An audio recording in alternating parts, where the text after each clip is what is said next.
আসসালামু আলাইকুম। এই ভিডিওতে আমরা 10টা মুভি সম্পর্কে জানবো, যে মুভিগুলো আমার কাছে মনে হয় প্রত্যেক কম্পিউটার সায়েন্স আর ইঞ্জিনিয়ারিং এর স্টুডেন্টদের দেখা উচিত। অনেক সময় এরকম হয় যে পড়াশোনা করার সময় বা পড়াশোনা করতে একটু মোটিভেশনের দরকার হয়, আর অনেক সময় মুভির থ্রুতেও অনেক মোটিভেশন পাওয়া যায়। সো এই জন্য আমি ডিসাইড করলাম যে 10টা মুভি সম্পর্কে তোমাদেরকে জানাই, যে মুভিগুলো দেখলে হয়তো একটু পড়াশোনা করার প্রতি মোটিভেশন আসবে। তো প্রথম যে মুভির কথাটা আমি তোমাদেরকে বলতে চাচ্ছি সেটা হচ্ছে দি ইমিটেশন গেম।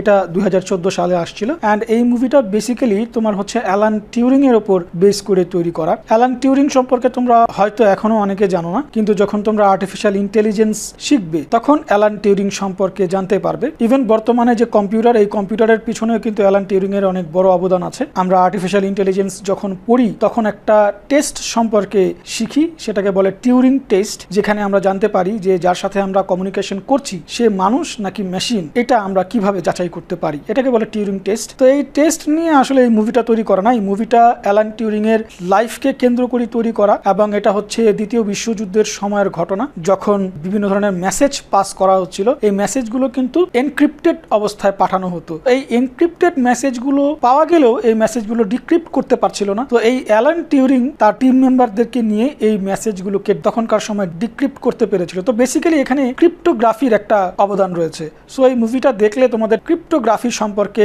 একটু আইডিয়া আসবে, এবং আমার কাছে মনে হয় যে ক্রিপ্টোগ্রাফি সম্পর্কে জানার আরো আগ্রহ বাড়বে। সেকেন্ড যে মুভিটার কথা বলবো সেই মুভিটার নাম হচ্ছে ওয়ার গেমস। এটা 2010-এ আসছিল। তোমাদের মধ্যে যারা 90s এর আছো আমার মতো, তোমাদের হয়তো মনে আছে যখন আমরা অ্যারেকেড গেমগুলো খেলতাম, আমরা কিন্তু অনেক বেশি পাগল ছিলাম গেমসের প্রতি, এবং গেমসগুলো লাস্ট স্টেজ পার করার জন্য বিভিন্ন ধরনের চিট কোড ব্যবহার করতাম। তো বিভিন্ন উপায়ে গেমগুলো খেলতাম। এই মুভিটা এরকমই একটা ছেলের গল্প, যে ছেলেটা তোমার হচ্ছে এরকম গেমের পাগল থাকে, সব ধরনের গেম সে খেলতে পছন্দ করতো। এখন কিছু গেম ছিল যেগুলো এখনো রিলিজ হয় না, সে ওগুলো খেলতে চাইতো। ওটার জন্য সে যেটা করছিল, সে ওই গেমগুলোকে হ্যাক করার চেষ্টা করছিল। একটা পর্যায়ে গিয়ে সে ইউএস মিলিটারি কম্পিউটারে হ্যাক করে ফেলে।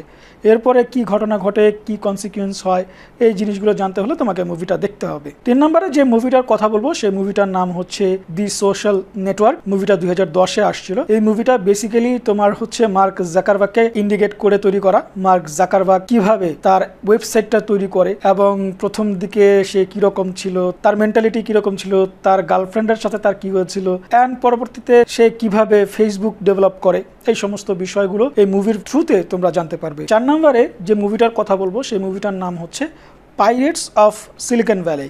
এটা 1999 সালে আসছিল। এই মুভিটা বেসিক্যালি কম্পিউটার যখন রেভলিউশনারির দিকে যাচ্ছিল, তখন মাইক্রোসফট এবং অ্যাপেলের মধ্যে যে যুদ্ধটা হচ্ছিল সেই বিষয়টাকে কেন্দ্র করে তৈরি করা, যে মাইক্রোসফট কিভাবে আগাচ্ছিল, স্টিভ জবস এর অ্যাপেলের কম্পিউটার বা ম্যাকবুক কিভাবে ইভলভ হচ্ছিল, কিভাবে একজন আরেকজনের সাথে কম্পিটিশন করছিল, এই সমস্ত বিষয়গুলো নিয়েই এই মুভিটা তৈরি করা। তো আমার কাছে মনে হয় যে প্রত্যেকটা স্টুডেন্ট যারা কম্পিউটার সায়েন্সে পড়াশোনা করে, আমার মনে হয় তাদের এই মুভিটা দেখা উচিত। এরপরে যে মুভিটার কথা বলবো, যেটা রিসেন্টলি আসছে 2021 সালে, দ্য মিলিয়ন ডলার কোড। এই মুভিটাতে বেসিক্যালি যেটা হয় যে 1990-এর দিকে মেবি দুজন ব্যক্তি মিলে একটা সফটওয়্যার ডেভেলপ করার চেষ্টা করে। সফটওয়্যারটার নাম ছিল মেবি টেরাভিশন, অ্যান্ড এই সফটওয়্যারটার কাজটা এরকম হবে যে স্যাটেলাইট ইমেজের থ্রুতে পৃথিবীটাকে এক্সপ্লোর করা যাবে। তো বিভিন্ন কারণে তারা হয়তো সফটওয়্যারটাকে মার্কেটে ছাড়তে পারে না, কিন্তু কয়েক বছর পরই দেখা যায় যে গুগলের পক্ষ থেকে গুগল আর্থ নামে সিমিলার জিনিসই একটা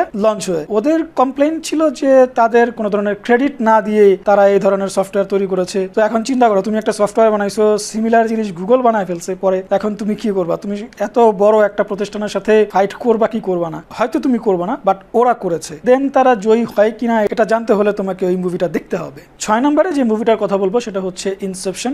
2010-এ আসছিল। আমি আমার ক্লাসে প্রায়ই এই মুভিটার এক্সাম্পল দিই। যখন আমি রিকারশন দিয়ে যখন ফিবোনাচি সিরিজ বুঝাতে যাই, তখন এই মুভিটার এক্সাম্পল দিই। বেসিক্যালি এই মুভিটাতে যেটা হয় যে স্বপ্নের ভিতরে স্বপ্ন, এটা হলে ঘটনাগুলো কি ঘটে এই বিষয়গুলো সম্পর্কে জানা যাবে। তো আমরা যেটা জানি যে রিয়েল লাইফে যখন যেভাবে সময়টা ইভলভ হয়, যখন তুমি স্বপ্ন দেখো, সেই স্বপ্নের জগতের সময়টা কিন্তু অনেক বেশি হয়। ধরো এরকম হতে পারে যে স্বপ্নের মধ্যে ধরো কয়েক ঘন্টা স্বপ্ন দেখলা, ওইটা বাস্তবের সময় অনুযায়ী হয়তো কয়েক মিনিট। তো স্বপ্নের ভিতরে যদি আবার স্বপ্ন দেখো, তাহলে কিন্তু 3টা লেয়ার হয়ে যায়। তখন ওই 3 নাম্বার স্বপ্ন যেটা হয় সেটার সময়কালটা আরও বেশি। ওইটার ভিতরে যদি আবার স্বপ্ন দেখো তাহলে 4 নাম্বার লেয়ার হয়, ওইটার স্বপ্নটা আরও বেশি। এখন তুমি যদি রিয়েল লাইফে ফিরে আসতে চাও তাহলে 4 নাম্বার স্বপ্ন থেকে 3 নাম্বারে আসতে হবে, 3 নাম্বার থেকে 2 নাম্বারে আসতে হবে, তারপর 2 নম্বর থেকে 1 নম্বরে আসতে হবে। তো প্রোগ্রামিংয়ের কনসেপ্ট থেকেও আমরা যখন রিকারশনের কনসেপ্টটা বুঝতে যাই তখন কিন্তু আমরা এরকম দেখি যে একটা বেস কেস থাকে, একটা রিকারসিভ কেস থাকে।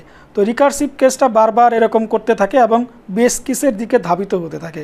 যখন লেভেল 0-তে পৌঁছা যায় তখন আর ইটারেশনটা কাজ করে না। তো আমার কাছে মনে হয় যে এই মুভিটা দেখলে তোমাদের হয়তো একটু ভালো লাগবে। এরপরে যে মুভিটার কথা বলবো, মুভিটার নাম হচ্ছে এক্সাম। 2009 সালে এই মুভিটা আসছিল। এই মুভিটা অ্যাকচুয়ালি আমি এই কারণে সাজেস্ট করতেছি যে এই মুভিটা দেখলে অনেকটা ক্রিটিক্যাল থিঙ্কিং অ্যাবিলিটি গ্রো করতে পারে তোমাদের মধ্যে। তো মুভিটাতে যেটা হয় যে একটা চাকরির জন্য তোমার লোক খুঁজতে থাকে অ্যান্ড অনেকেই অ্যাপ্লাই করে। এর মধ্যে 8 জনকে একটা পরীক্ষার জন্য ডাকা হয়, যে একটা পরীক্ষা হবে, এই পরীক্ষায় যদি তোমরা হচ্ছে সাকসেসফুল হও তাহলে চাকরিটা পাবে। সো 8 জনকে তোমার হচ্ছে একটা রুমের মধ্যে বসায় 80 মিনিটের একটা পরীক্ষা নেওয়ার চেষ্টা করে। কিন্তু ঝামেলা হয় যে ওই রুমের মধ্যে যে অ্যান্সার পেপার দেওয়া থাকে, অ্যান্সার পেপারের জন্য কোনো প্রশ্ন দেওয়া থাকে না। তো এখন এই প্রশ্ন খোঁজাখুঁজি করতে গিয়ে বিভিন্ন ধরনের ইনসিডেন্ট ঘটে, কি ঘটে, কিভাবে হয়, লাস্টে কে বিজয়ী হয়, এই সমস্ত বিষয় জানতে হলে তোমাকে মুভিটা দেখতে হবে। 8 নম্বরে যে মুভিটার কথা বলবো সেটা হচ্ছে সোর্স কোড। মুভিটা 2011-তে আসছিল। এই মুভিটা এই কারণে সাজেস্ট করছি, দেখো যখন আমরা প্রোগ্রামিং করি আমাদের সোর্স কোডটা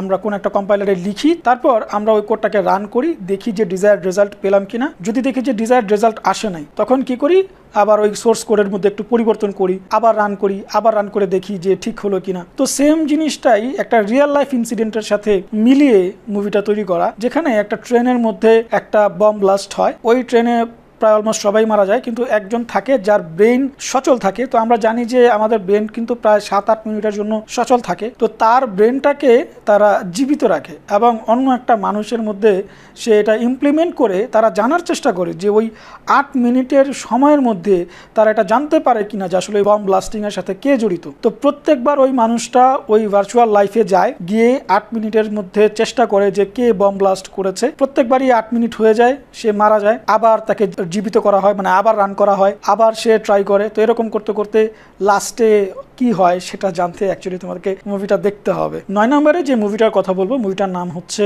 এ বিউটিফুল মাইন্ড। মুভিটা 2001 সালে আসছিল। এই মুভিটা সাজেস্ট করার রিজন হচ্ছে আমরা আর্টিফিশিয়াল ইন্টেলিজেন্সে গেম থিওরি নামের একটা টপিক পড়ি, অ্যান্ড এই মুভিতে অ্যাকচুয়ালি এই গেম থিওরির ব্যাপারটা নিয়েই সাজানো হয়েছে। আর তাছাড়া এই মুভিটা একজন নোবেল প্রাইজ বিজয়ীর লাইফকে কেন্দ্র করে তৈরি করা। সো আমার কাছে মনে হয় মুভিটা তোমাদের ভালো লাগবে। লাস্ট যে মুভিটা তোমাদেরকে বলবো সেই মুভিটার নাম হচ্ছে কিউব। 1997 সালে এই মুভিটা আসছিল। এই মুভিটা একটু অন্যরকম, একেবারে ডিরেক্টলি সিএসসির সাথে যায় না। তারপর আমি তোমাদেরকে মুভিটা সাজেস্ট করছি। এটা সাইকোলজিক্যাল থ্রিলার একটা মুভি। ওই আমরা রুবিস কিউব খেলি না, তো এই রুবিস কিউবের মতোই কিছু রুম এরকম থাকে। ওই রুমগুলোর মধ্যে কিছু স্ট্রেঞ্জার্স থাকে, এক রুম থেকে আরেক রুমে যাওয়ার ব্যবস্থা থাকে এবং প্রত্যেকটা রুমের একটা নাম্বার থাকে। ওই নাম্বারগুলোর মধ্যে যেই রুমগুলো প্রাইম নাম্বার, ওই রুমগুলো ডেডলি, অর্থাৎ ওই রুমগুলোতে গেলে বিভিন্ন ধরনের ইনসিডেন্ট হয়। যারা এরকম কাটা ছেঁড়া টাইপের মুভি পছন্দ করো না তাদেরকে মুভিটা সাজেস্ট করবো না।